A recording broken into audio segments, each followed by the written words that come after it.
Wahyu pasal 9.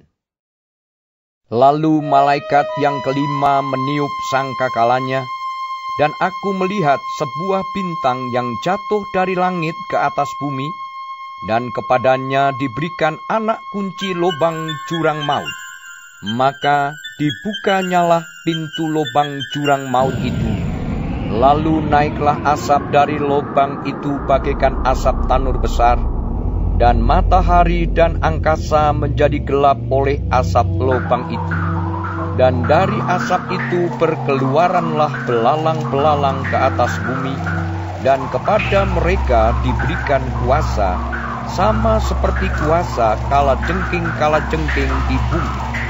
Dan kepada mereka dipesankan, supaya mereka jangan merusakkan rumput-rumput di bumi, atau tumbuh-tumbuhan, ataupun pohon-pohon, melainkan hanya manusia yang tidak memakai meterai Allah di dahinya.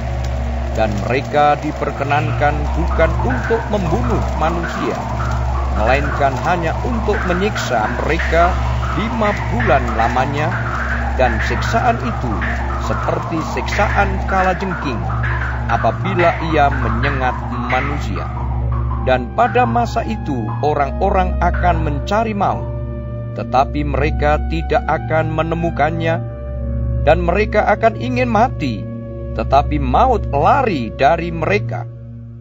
Dan rupa belalang-belalang itu sama seperti kuda yang disiapkan untuk peperangan, dan di atas kepala mereka ada sesuatu yang menyerupai mahkota emas, dan muka mereka sama seperti muka manusia, dan rambut mereka sama seperti rambut perempuan, dan gigi mereka sama seperti gigi singa, dan dada mereka sama seperti baju sirah, dan bunyi sayap mereka bagaikan bunyi kereta-kereta yang ditarik banyak kuda yang sedang lari ke medan peperangan.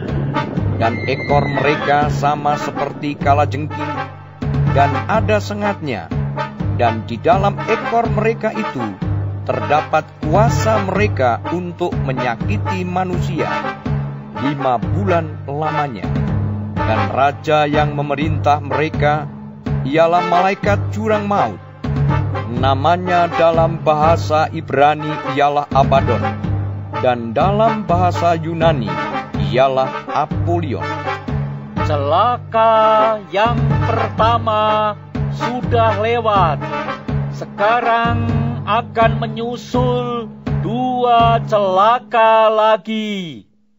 Lalu malaikat yang keenam meniup sangkakalanya, dan aku mendengar suatu suara keluar dari keempat tanduk mezbah emas yang di hadapan Allah, dan berkata kepada malaikat yang keenam yang memegang sangkakala itu, "Lepaskanlah keempat malaikat yang terikat dekat sungai besar Efrat itu."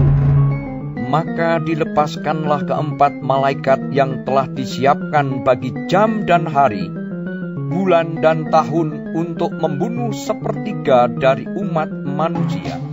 Dan jumlah tentara itu ialah 20.000 laksa pasukan berkuda.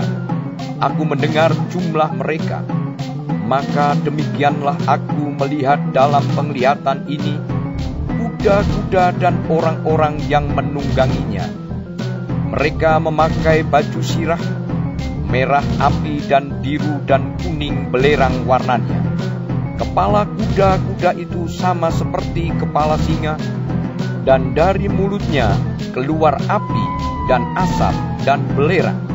Oleh ketiga malapetaka ini dibunuh 1/3 dari umat manusia, yaitu oleh api dan asap dan belerang yang keluar dari mulutnya.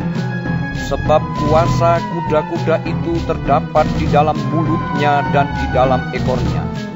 Sebab ekornya sama seperti ular.